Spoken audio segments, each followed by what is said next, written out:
Merhabalar arkadaşlar, kanalıma hoş geldiniz. Bugün eklemli minyatür bebek çalışacağız arkadaşlar.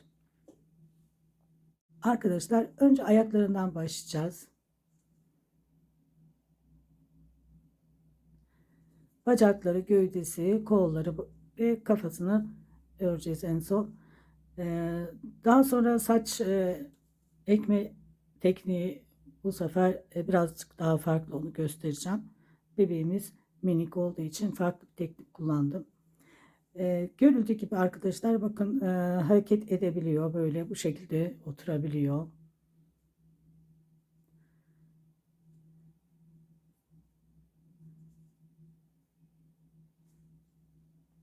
Şu şekilde.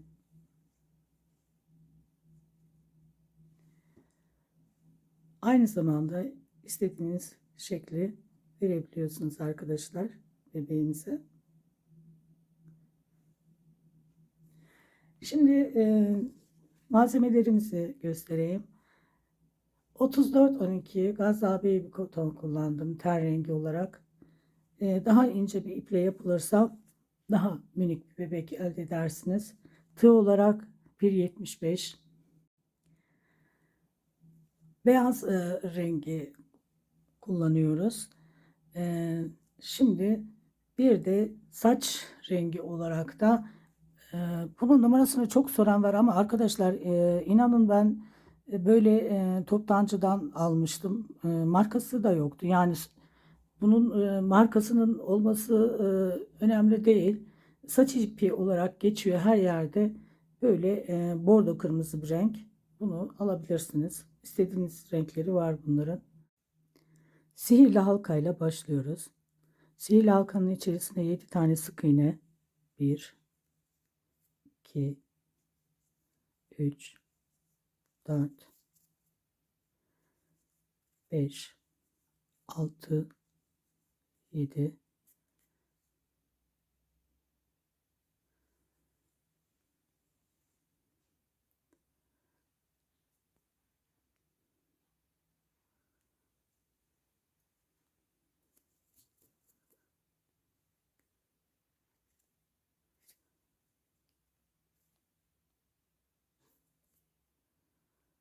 Şimdi arkadaşlar 2 sıra 7 sık iğne yapalım.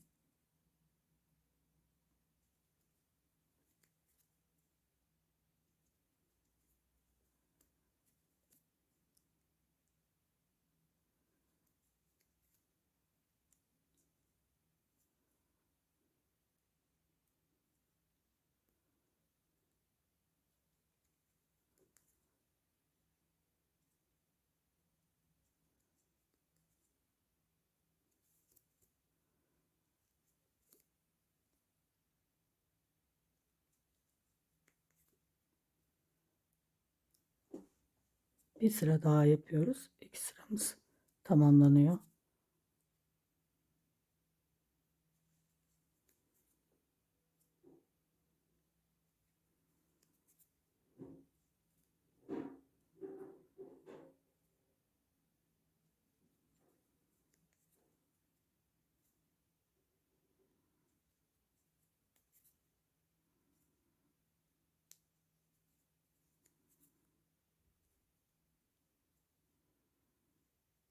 Birinci sırayı ilmek kaydırarak kapatalım.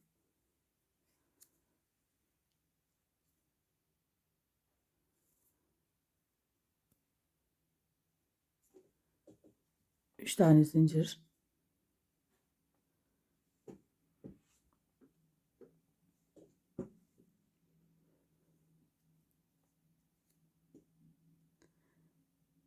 İki tane sık iğne yapalım zincirin üzerine.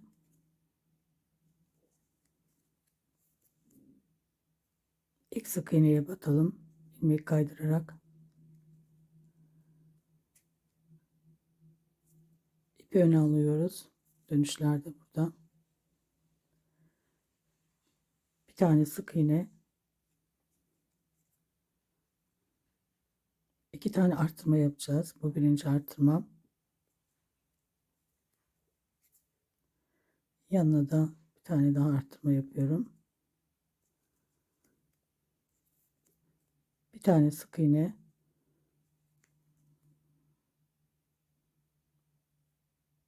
İlk sık iğneye batıyorum.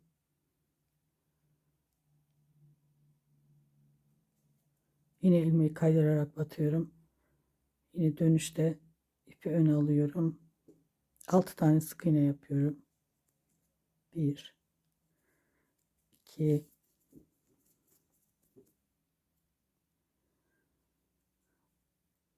3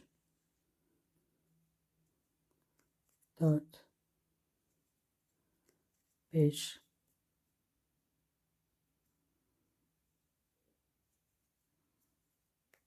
6 ön kısımdan 4 tane sık iğne. 1 2 3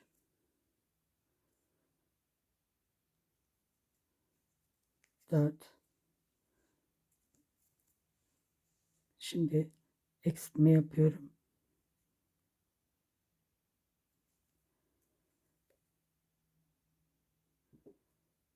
Topuk kısmından eksiltme yaptım. İşaretimi buraya alıyorum.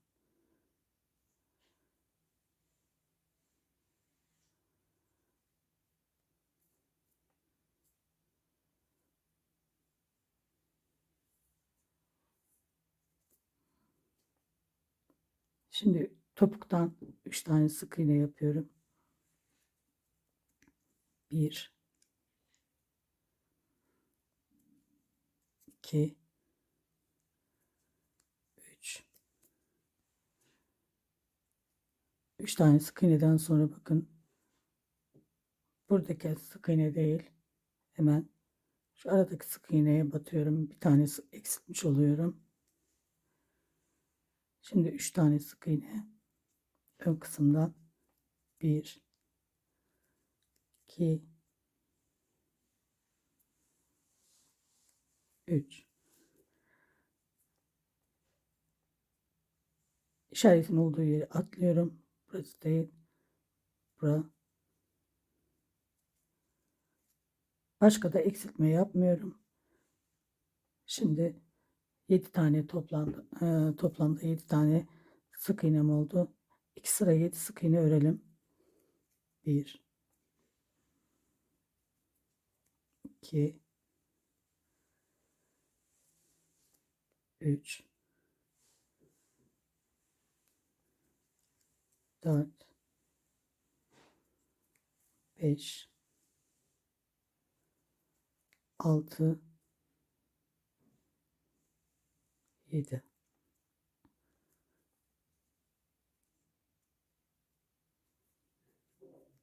Bir sıra daha yapıyorum. 2 tane 2 sıra yapmış oluyorum. 7 sık iğne.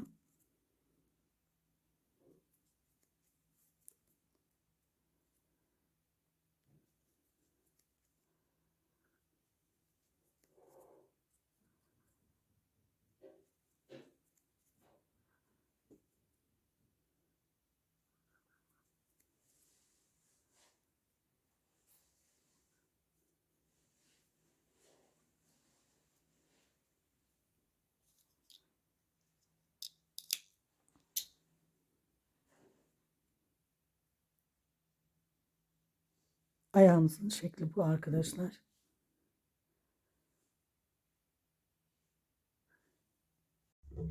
5 ve 6. sıralar 7 sık iğne ördüm 2 sıra. Şimdi arttırma yapıyorum. 1 aynı yere batarak 2 tane arttırma yaptım. 6 tane sık iğne örüyorum. 1 2 3 4 5 6.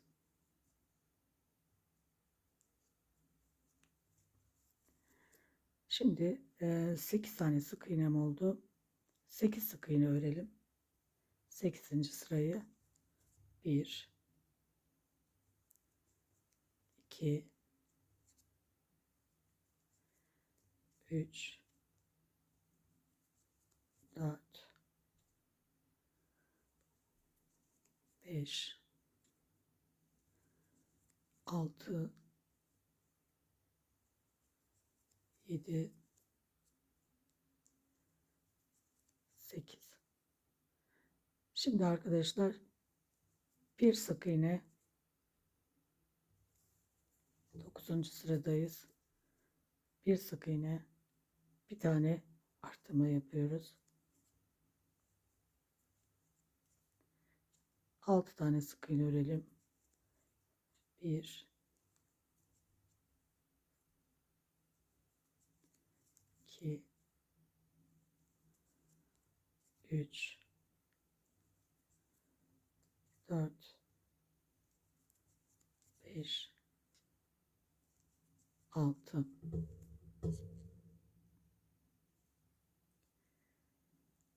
9. sırayı tamamladık. Toplamda 9 tane sık iğnem oldu. 10. sıradayız. Bir sıra 9 sık iğne örelim. 1, 2, 3, 4, 5, 6, 7, 8, 9. Şimdi sol artırmamı yapıyorum. 11. sıradayım. 2 sık iğne bir artırma. 1, 2, bir tane arttırıyorum.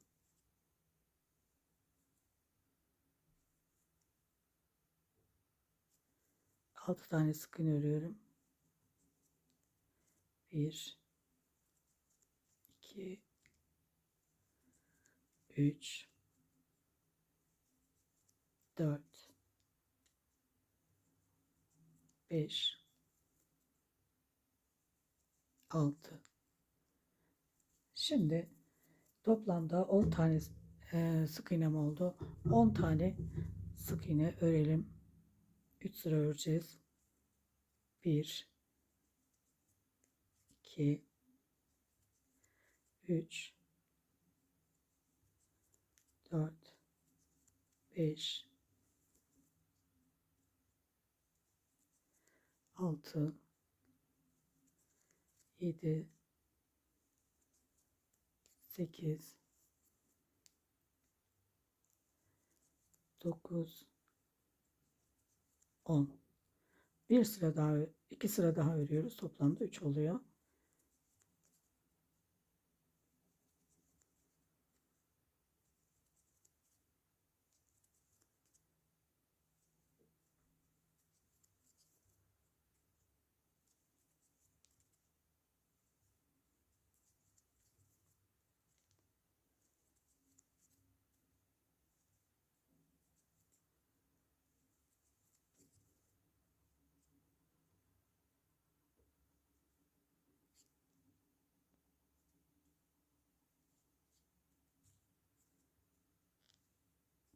Şimdi 3 sıra ördük arkadaşlar. 1, 2, 2 sıra örmüşüz. Bir sıra daha örelim. Toplamda 3.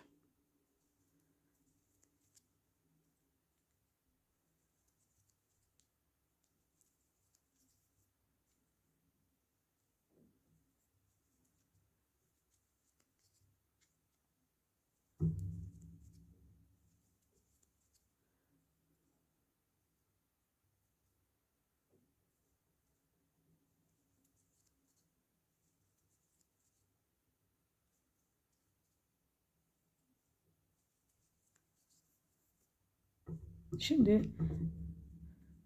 içerisine birazcık elyaf koyalım. Eksiltme yapacağız bir sıra.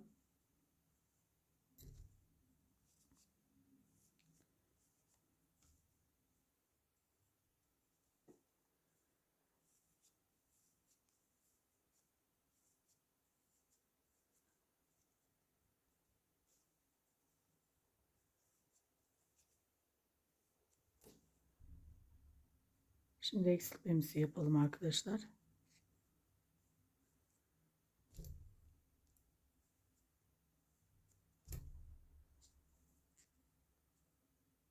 sık iğne, 1 2, bir tane eksiltiyoruz, 6 tane sık iğne yapıyoruz.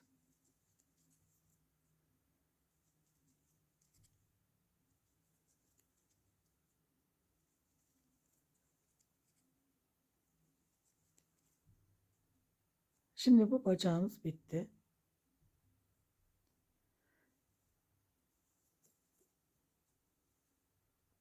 İki tane sık iğne yapıyoruz.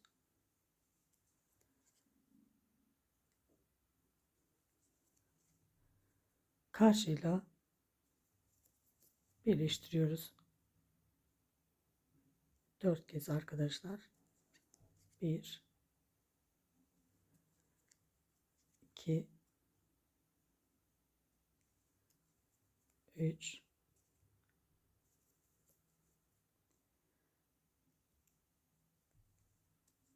4. Bir tane zincir çektik. Bacağımız bitti.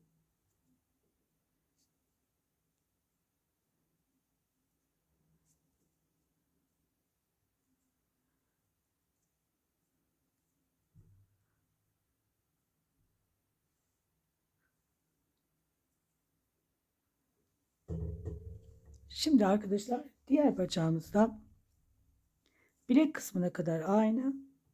Yani 6 ve 5 ve 6.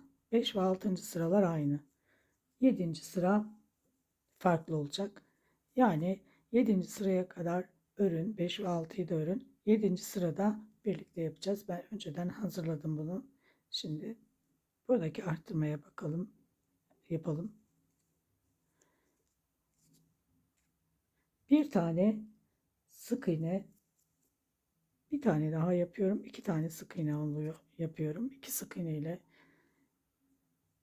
2 sık iğneden sonra bir tane arttırıyorum. 4 tane sık iğne yapıyorum.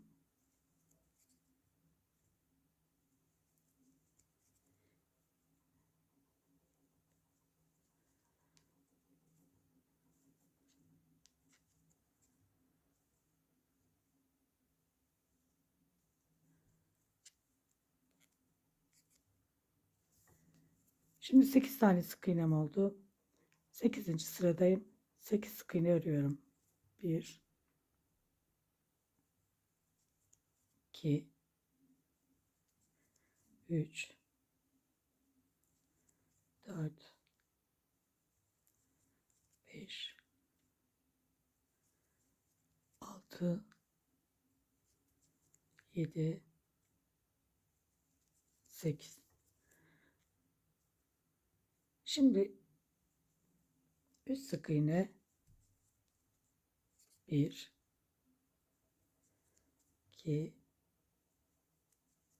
3, bir tane arttırıyorum.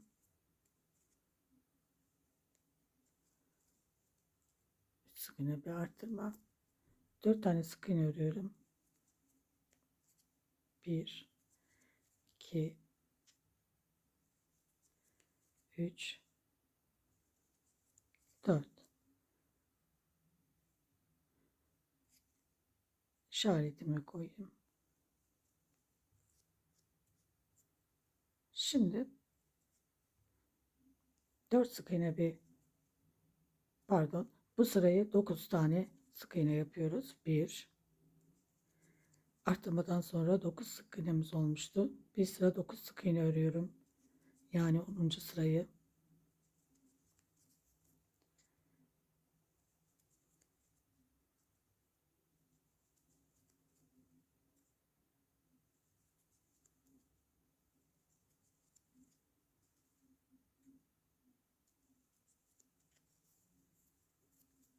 Şimdi son arttırmamı yapıyorum. 11. sıradayım. 4 sık iğne bir arttırma. 2 3 4, bir tane arttırma, 4 tane sık iğne.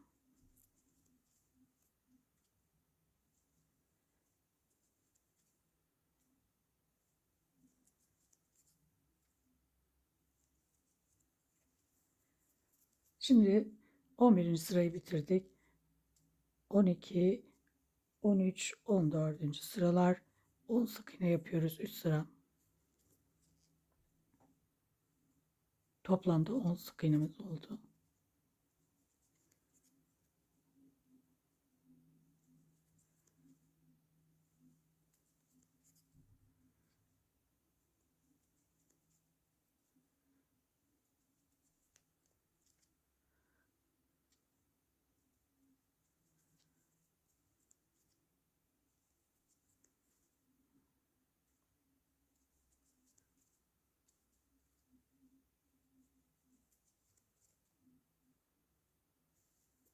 İki sıra daha yapalım. Sonra görüşelim. Artırmadan sonra 1, 2, 3, 3 sıra 10 sık iğne ördüm. Şimdi eksiltme yapıyoruz. 1, 2, 3, 4. İçine elyaf koymuştum. Şimdi eksiltmemizi yapalım. 4 tane sık iğne örüyoruz şimdi. Eksiltmeden sonra 1, 2, 3. Evet. Şimdi arkadaşlar bacağımız bitti. 3 tane sık iğne yapıyoruz. 1, 2,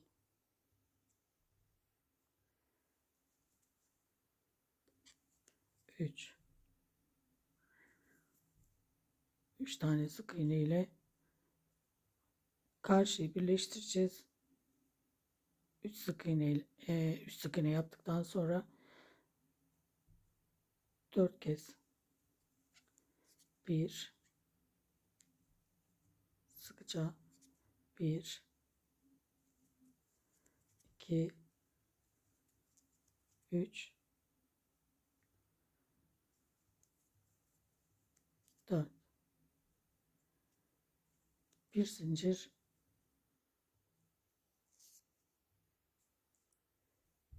biraz ipi uzun bırakıyoruz.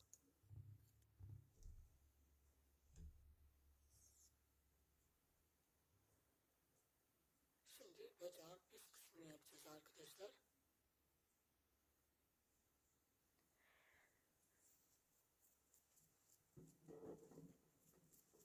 Yani diz kapak ve yukarısı olacak. 7 tane sihirli halkanın içerisine sık iğne yapıyorum. 2, 3, 4, 5, 6, 7.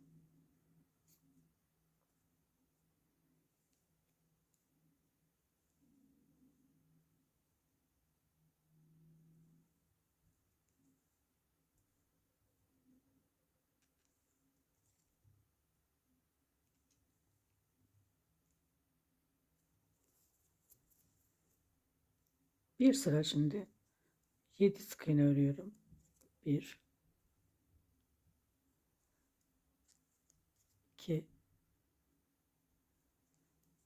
3,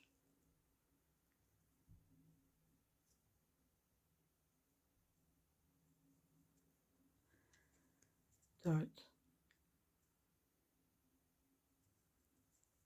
5, 6, 7. Şimdi burada burası diz kapağı. Şimdi artırma yapıyorum. Bir tane artırma,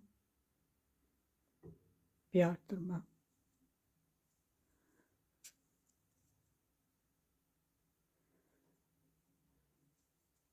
Bir sık iğne. 3 kez bu şekilde yapıyoruz. Bir tane artırma.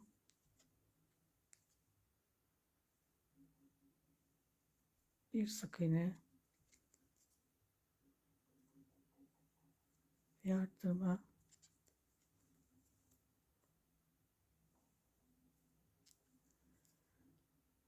bir tane sık iğne, en son bir tane arttırmayla bitiriyoruz.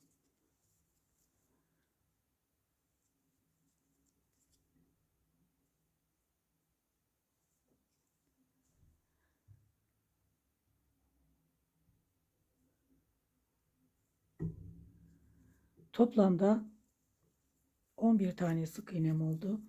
6 sıra 11 sık iğne örelim arkadaşlar. Bu sırayı birlikte yapalım. 1 2 3 4 5 6 7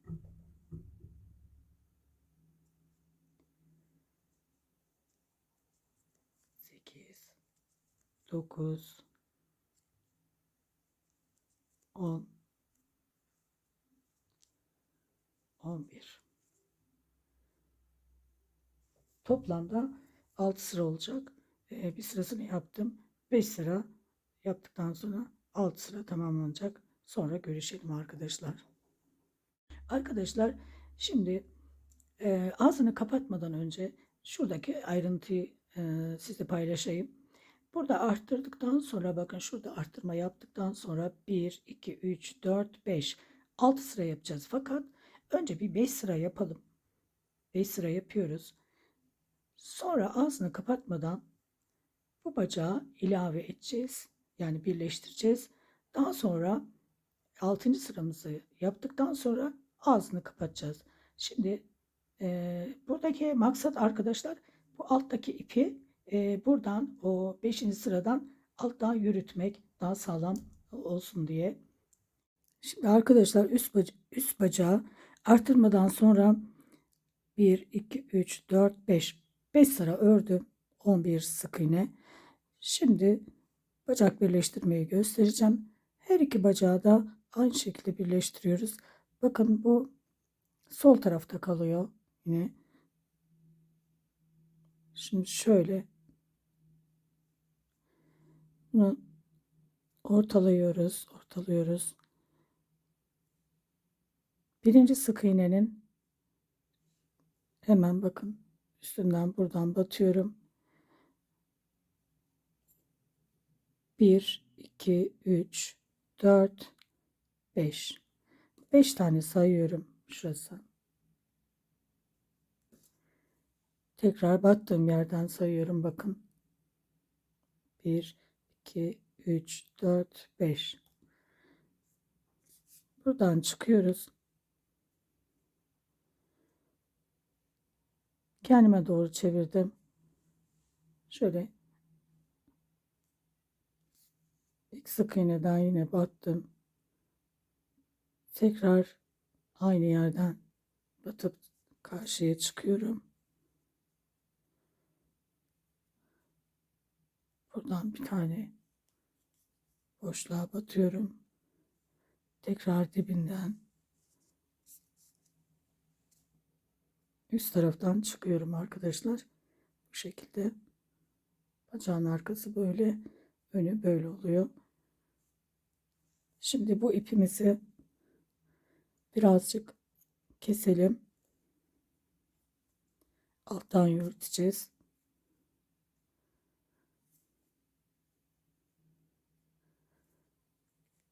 Bir sıra daha örüyoruz. Yani arttırmadan sonra 6 sık iğne pardon 6 sıra örmüş olacağız.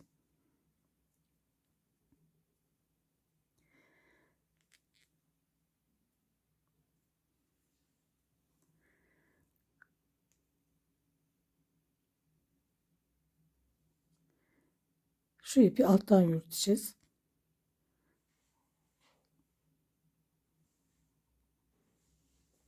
El yapıp birazcık alalım. Sonra dolduralım. 11 sık iğne bir sıra daha yapıyorum. 1 2,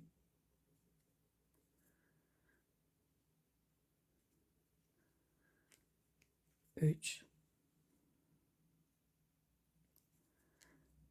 4,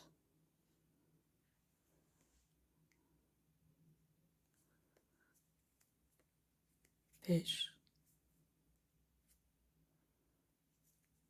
6,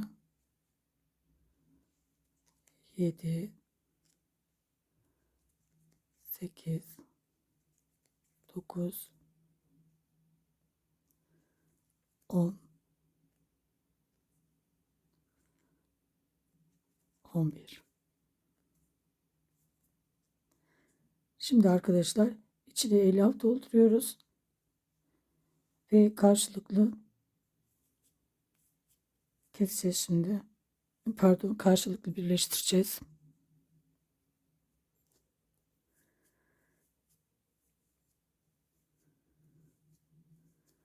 Elyafımızı koyduk.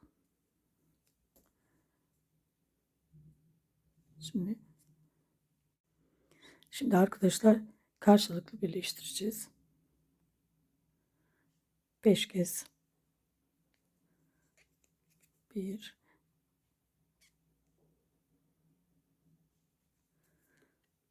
2, 3, 4, 5. Karşılıklı birleştirdik. Bacağın arkası burası. Önü de burası. Bu kadar arkadaşlar. Diğer bacağı da aynı şekilde yapıyoruz. Yine aynı şekilde batıp yine arada 1, 2, 3, 4, 5. Beşinciden iğneyi çıkartıyoruz. Bu şekilde oluyor bacak arkası. Şimdi kolu örüyoruz. Sonra da vücudunu öreceğiz. Sihirli halkanın içerisine 6 tane sık iğne yapıyorum. 2, 3, 4, 5, 6.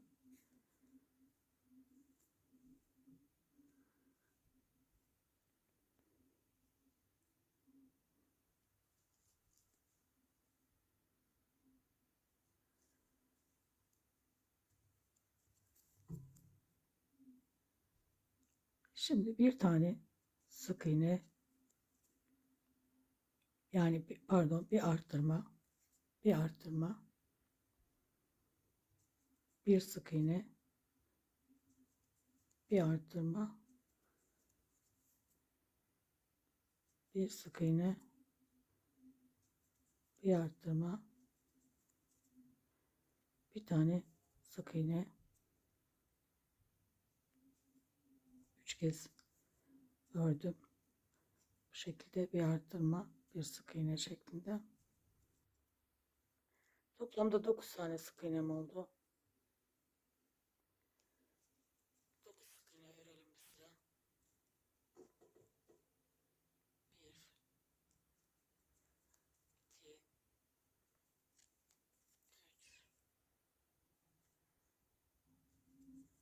4, 5, 6, 7, 8, 9. Şimdi eksiltme yapalım. Atlayarak yapalım birer delik. Burası değil, burası. Birer tane atlayalım. Bir atladım. Bir tane eksilttim, yani bir sık iğne. Burası değil, burası. Bir tane eksilttim. Bir sık iğne. Bunu da 3 kez yapıyoruz. Burası değil, burası. Bir tane eksilttim.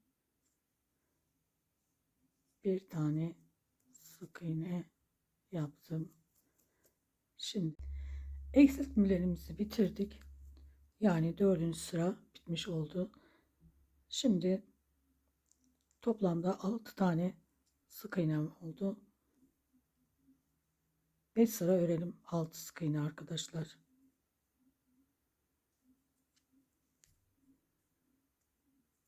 Bu sırayı birlikte örelim.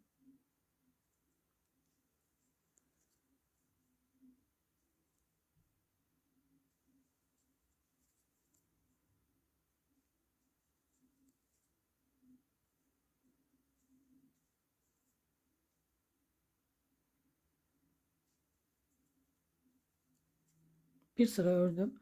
4 sıra daha örelim. Sonra görüşelim. Arkadaşlar kestikten yani eksilttikten sonra 1, 2, 3, 4, 5 sıra ördüm.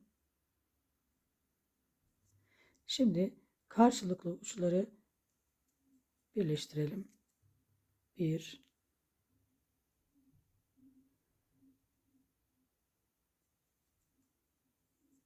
2,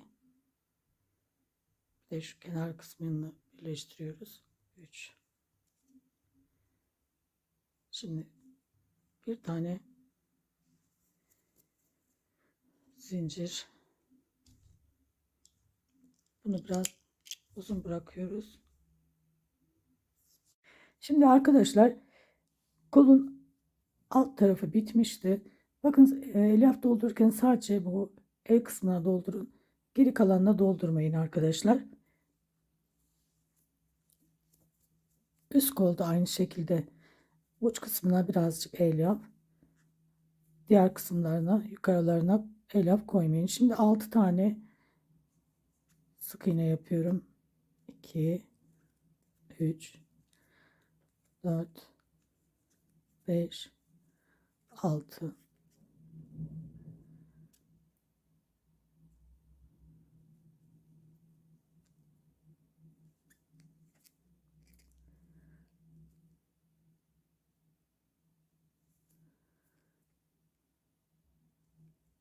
6 tane sık iğne arkadaşlar 6 sıra yapıyoruz. Ama önce 5 sıra yapacağız. 2, 3,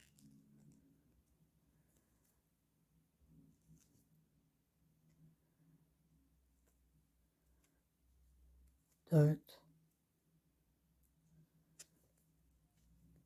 5,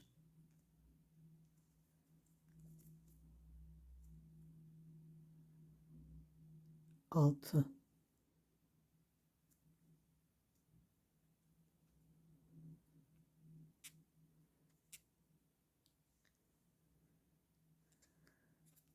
Şimdi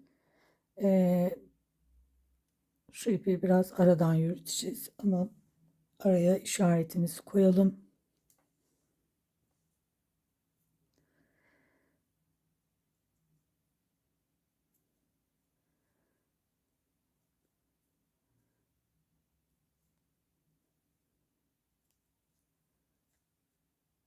Şuradaki ipi birazcık alttan yürütelim. 1, 2,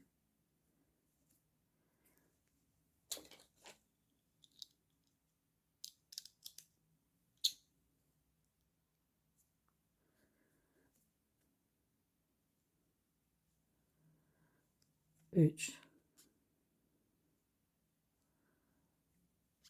4,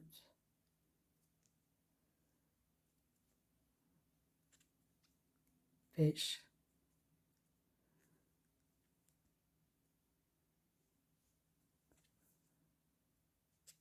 6.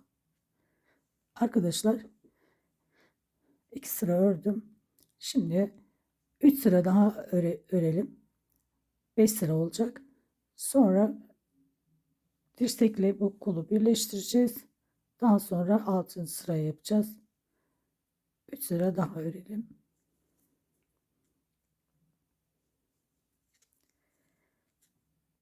Arkadaşlar şimdi kolu birleştirelim. Yine dengeli bir şekilde tutuyoruz. İpimizin yönü bakın şu ipimizin yönü Sağ tarafta elimizdeki ip sol tarafta kalacak şekilde karşılıklı birleştireceğiz. Şimdi buradan batıyorum.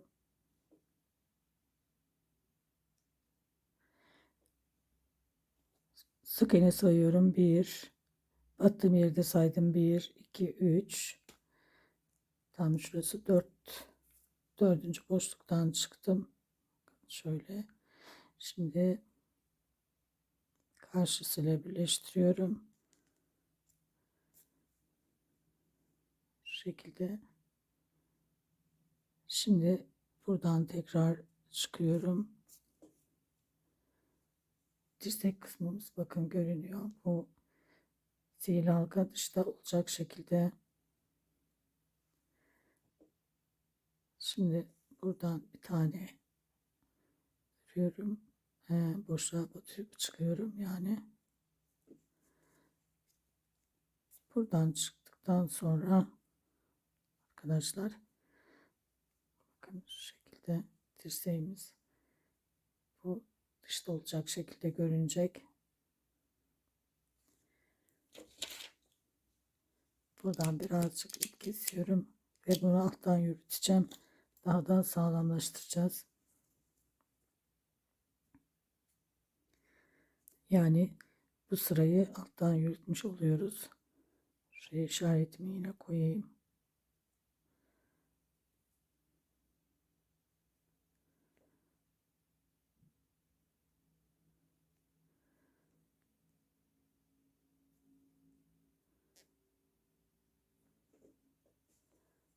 Bir sıra örüyoruz.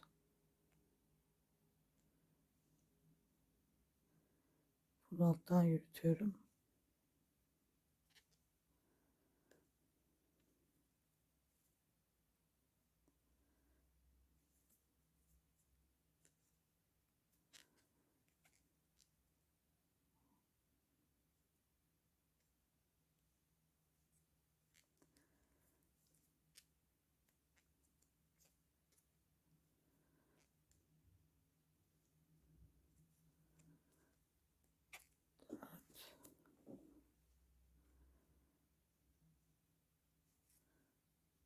Beş ve 6.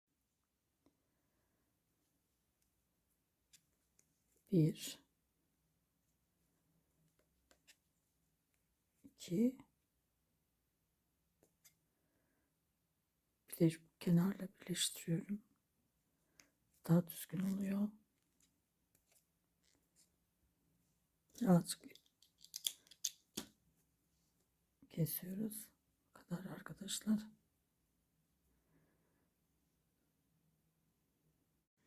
Şimdi arkadaşlar gövdeyi öreceğiz. Beyaz renk iple örüyoruz. 8 tane zincir çekelim. 1, 2, 3, 4, 5, 6, 7, 8. İkinci zincirden itibaren 6 tane sık iğne örelim. 2, 3, 4, 5,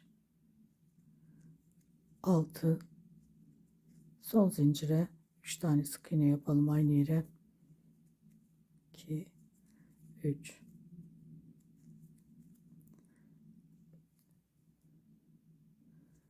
Şimdi 5 tane sık iğne yapıyoruz. 1, 2, 3, 4, 5. Altıncıya çift batıyoruz. Arttırıyoruz burayı. İkinci sıradayım. Arttırmayla başlıyoruz. Arttırma yaptım. 5 tane sık iğne. 1, 2, 3,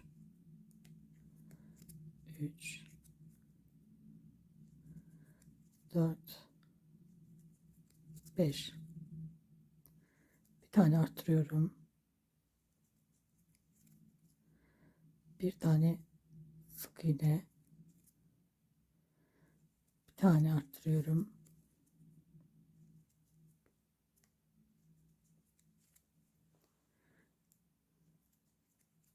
Beş tane sık iğne.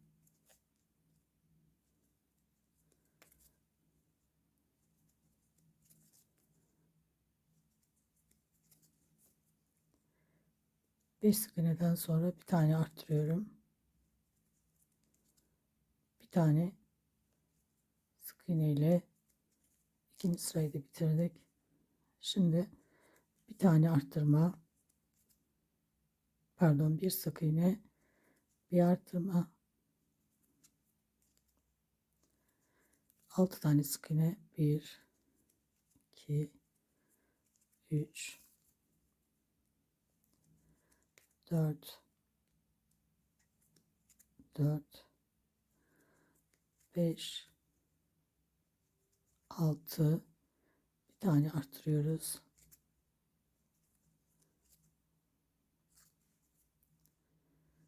2 tane sık iğne, 1 2, bir tane arttırıyoruz. 6 tane sık iğne, 1 2 3 4 5 6, bir tane arttırıyoruz. Bir tane sık iğne ile üçüncü sırayı da bitiriyoruz. Şimdi bacaklarımızı birleştireceğiz. Önce bir tane sık iğne yapalım. Şimdi sol bacaktan başlıyoruz.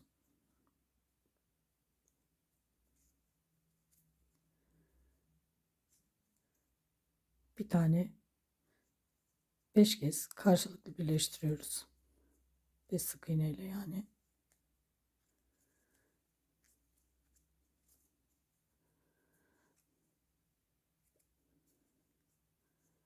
Biraz sıkı birleştirelim burayı. Evet. Birinci, 2, şu ipi de alttan yürütelim.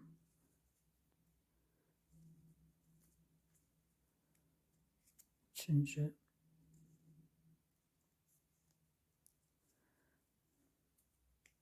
4, 5.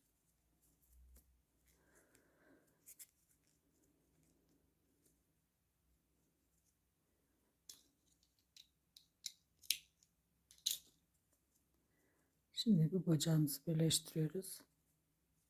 Yine buradan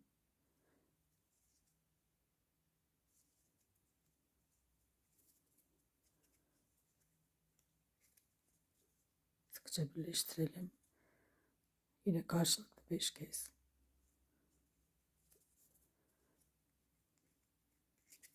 Bu ipi de alttan yürütüyoruz yine. Birleştirirken arkadaşlar aynı yere batmayın.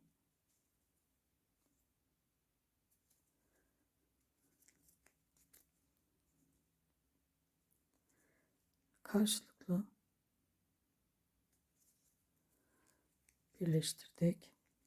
5 kez. 1 2 3 4 5. Şimdi bir tane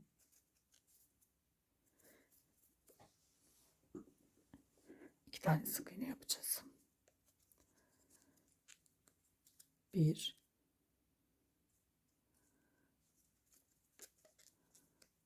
2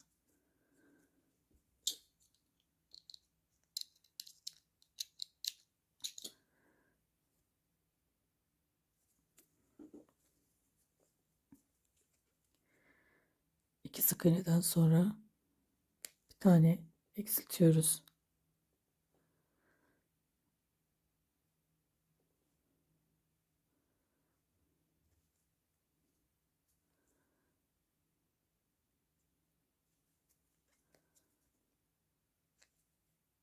Şimdi 6 tane sık iğne yapalım.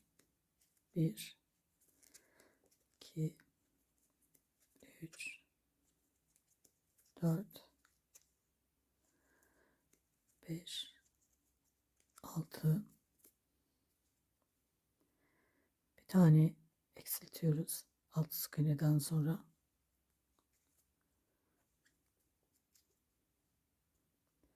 İki tane sık iğne ile bu sırayı da bitiriyoruz ve işaretimizi buraya koyuyoruz.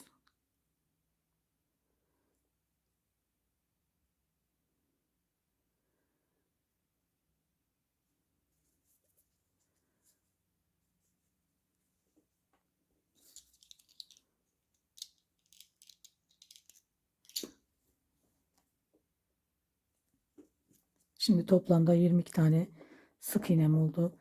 22 sık iğne 4 sıra öreceğiz arkadaşlar.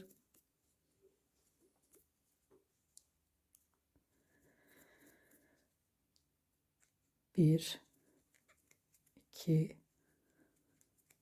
üç, dört, beş, altı, yedi, sekiz, dokuz, 10,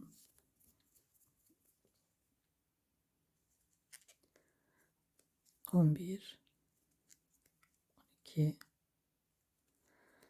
13, 14, 15, 16, 17, 18, 19, 20, 21, 22. Şimdi arkadaşlar 3 sıra daha örelim.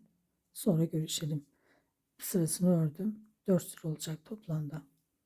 Şimdi arkadaşlar 4 sıra 22 sık iğne ördükten sonra 9. sıraya geldik. Burada 12 tane sık iğne örelim şimdi. 1 2 3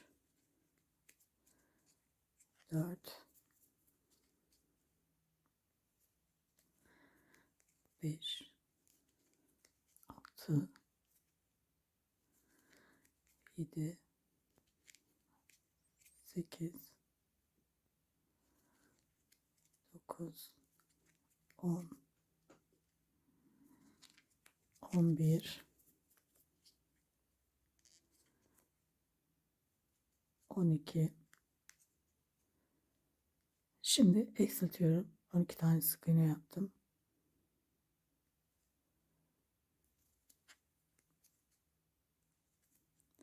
Beş tane sık iğne örüyorum. 1 2 3 4 5. Bir tane eksiltiyorum.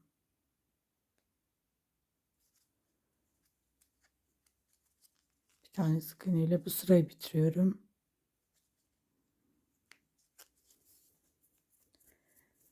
Şimdi 10. sıradayım. Bir tane eksiltme yapalım.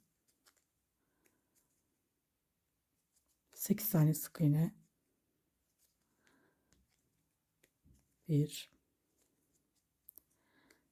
2 3 4 5 6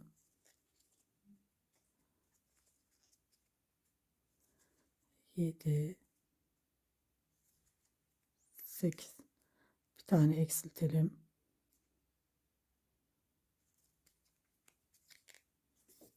Şimdi 8 tane sık iğne örüyoruz. 1 2 3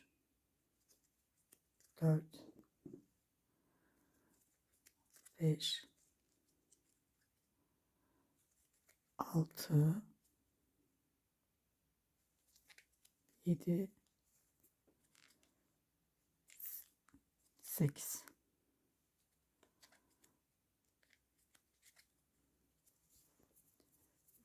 Şimdi tekrar eksiltiyorum. 11. sırayı yapıyoruz.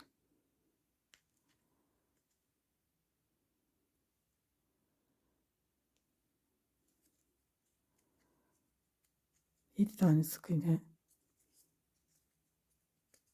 1, 2, 3, 4, 5, 6,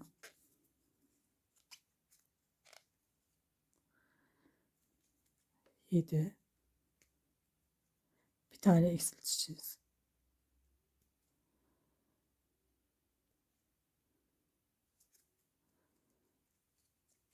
Şimdi tekrar 7 tane sık iğne. 1, 2, 3, 4,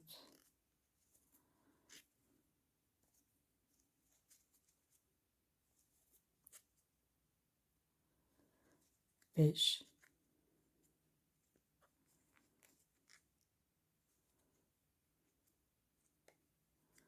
6, 7.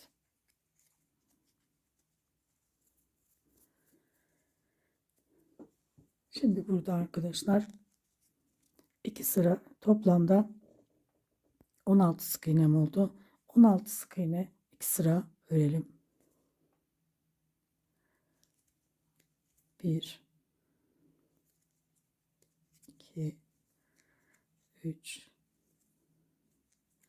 4, 5, 6,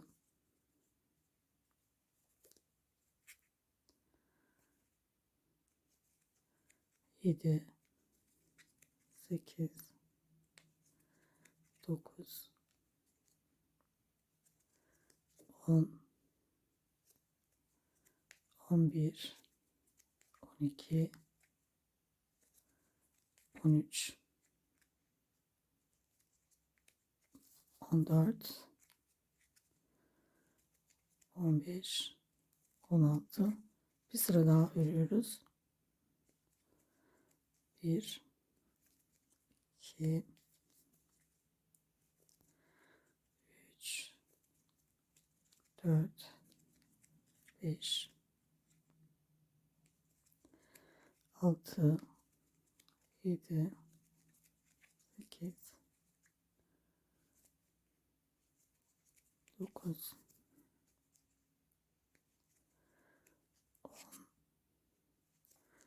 11, 12,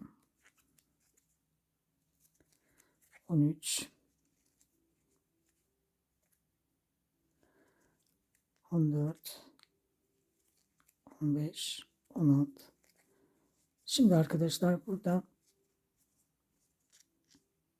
artırma yapacağım.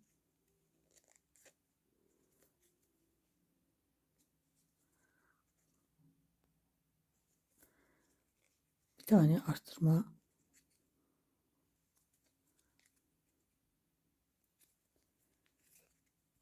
14. sıra yapıyoruz. 7 tane sık iğne. 1, 2,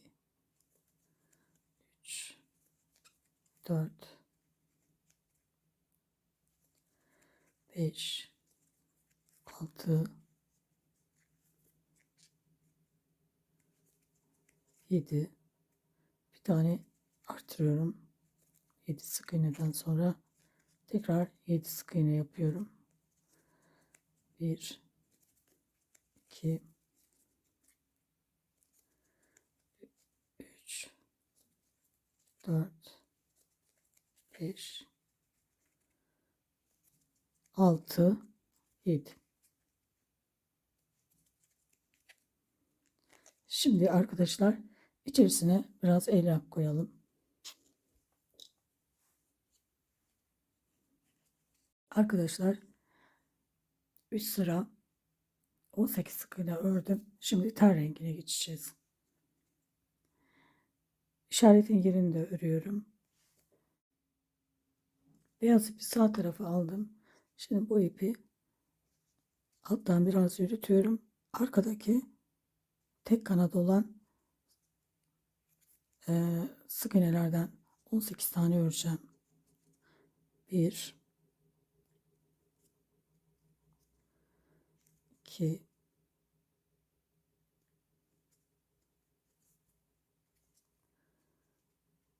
3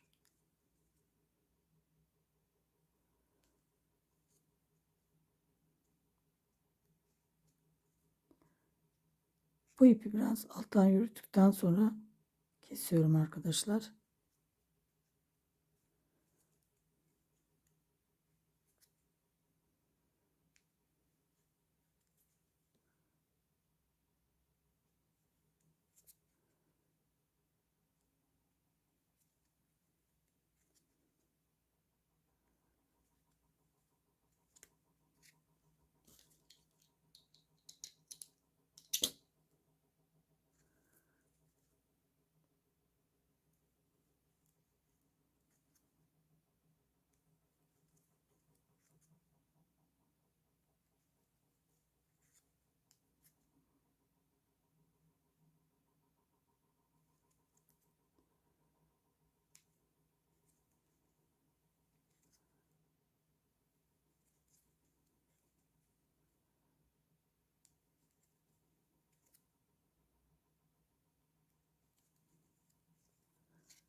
Şimdi sayalım. 1 2 3 4 5 6 7 8 9 10 11 12 13 14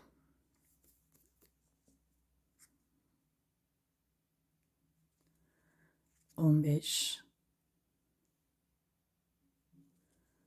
16 17 18. Şimdi arkadaşlar kolu birleştiriyoruz. Bakın arkadaşlar bu dirsek kısmı böyle dışarıda olan tarafı böyle kendimize doğru çeviriyoruz.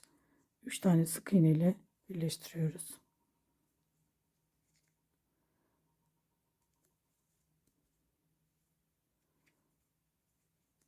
Bir,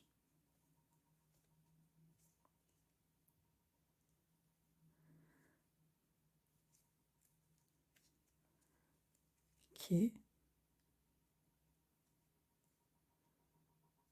üç.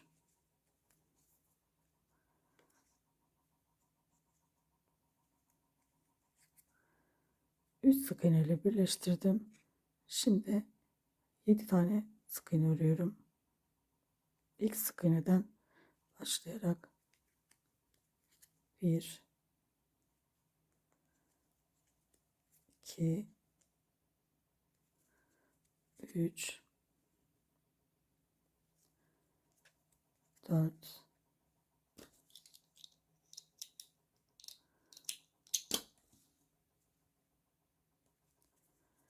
5 6 7. Şimdi diğer kolu birleştiriyoruz. Bakın dirsek kısmı yine dışarıda olacak.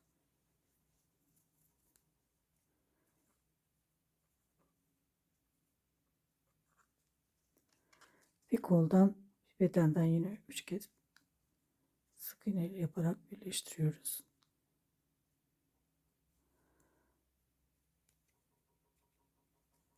1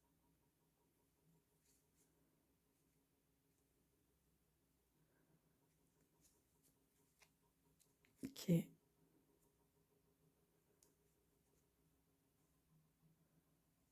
3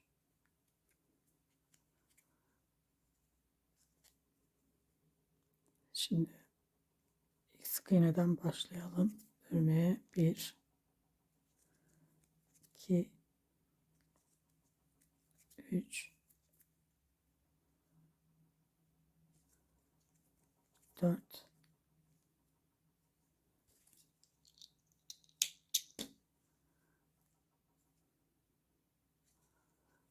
5.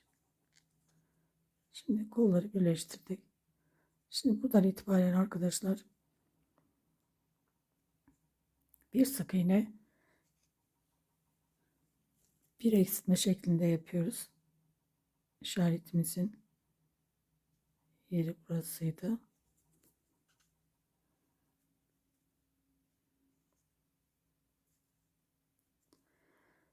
Bir sık iğne,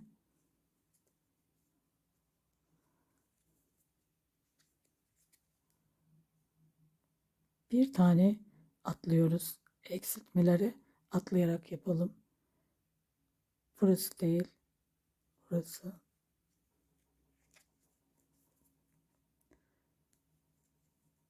6 kez yapıyoruz. Bir sık iğne, bir kez. Şunu göstereyim tekrar. Burası değil, burası. Bir sık iğne, bir eksiltme,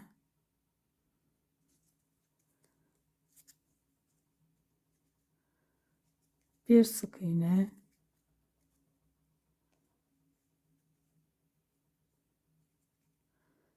bir eksiltme,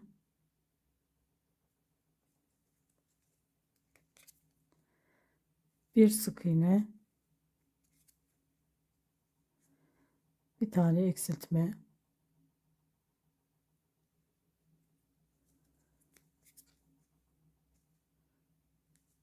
bir sık iğne, bir eksiltme. Şimdi arkadaşlar yine bir sık iğne, bir eksiltme yapacağız. Ama önce kolların içerisine birazcık elyaf koyalım.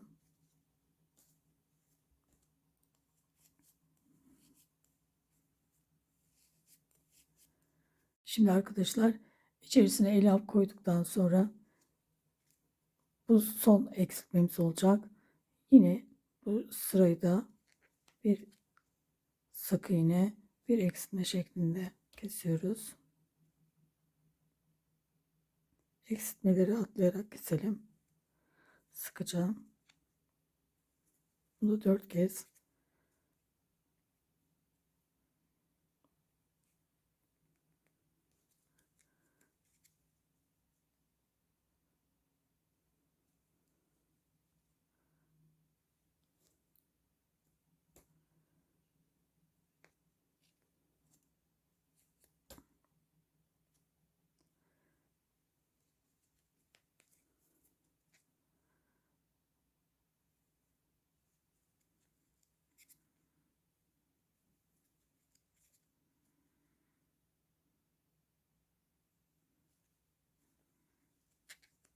Toplamda 8 tane sık iğnemiz oldu.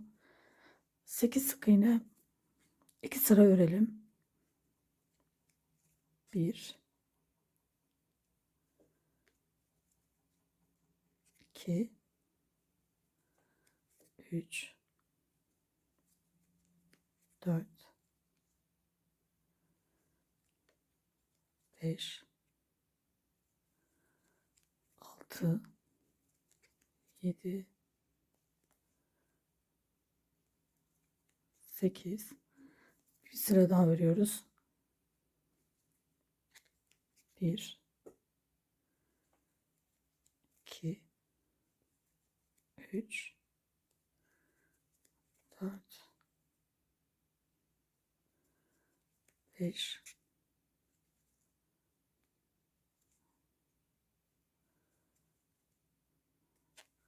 6 7 8. Şimdi arkadaşlar ipi uzunca bırakalım. Kafayı dikmek için.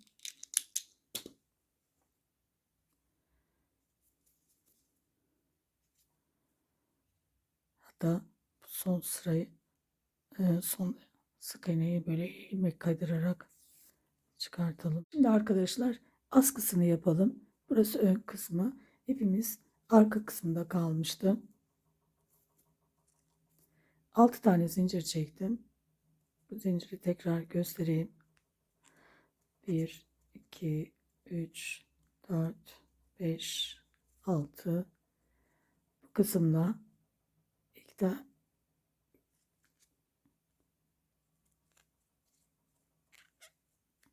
İlk sık iğnenin tek kanadıyla birleştiriyorum.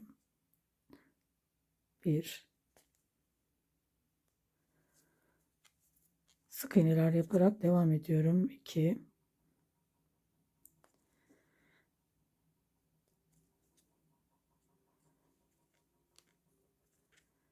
3.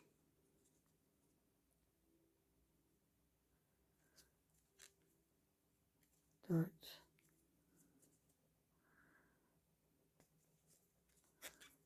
5.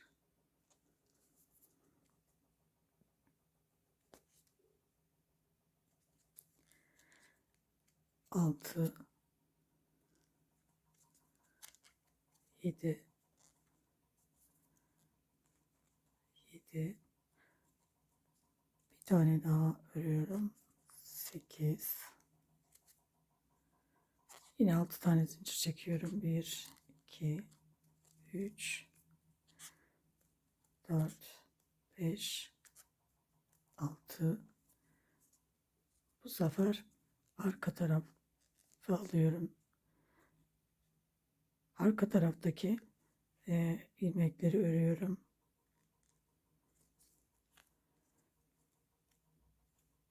1,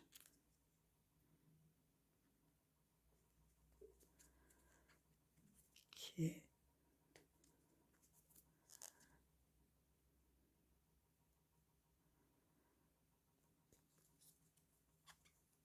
3,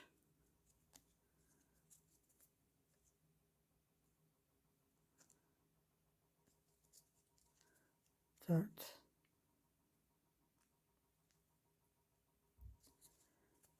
5,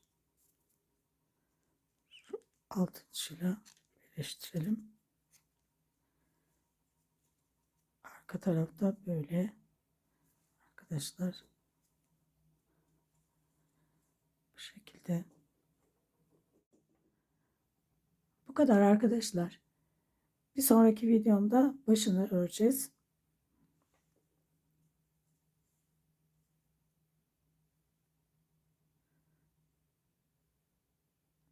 Abone olmayı ve beğenmeyi unutmayın. Hoşça kalın. Allah'a emanet olun.